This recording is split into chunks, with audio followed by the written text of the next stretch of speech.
Nag-isa tayo ng gulay, ginataan.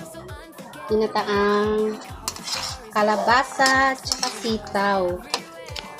Lagyan ko ng yung adobo pa namin na natitira. Yan ang nilagay kong sahog. Lalagay na natin yung sitaw, guys.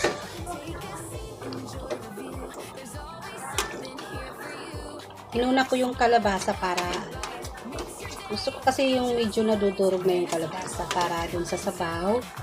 Malapot-lapot, guys. Kaya yan. Sinadya ko talaga yan, guys, hindi pagsabay. Kaya gusto ko kasing lumapot yung sabaw. Kaya inuna ko yung kalabasa sa isa. Isahog lang natin yung adobo na pork. May natitira pa kasi. Kaya yan ang nilagay ko, guys. Yan ito, guys. Yan.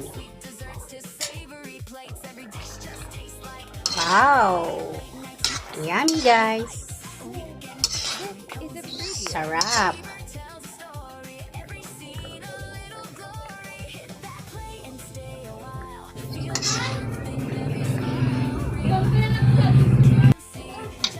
Guys, yung luto natin na ginataang kalabasa at saka sitaw. Masarap, guys. Natikman ko kanina doon. Kaya titikman natin ulit. Hindi ko masyado niluto yung sitaw. Ito lang talaga yung inuna ko para yung sabaw niya malapot-lapot. Kaya talagang inuna ko pag-isa.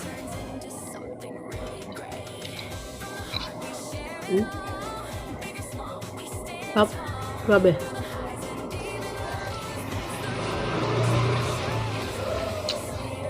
Pag natikman nyo, guys, nako, sabi mo talaga, grabe talaga.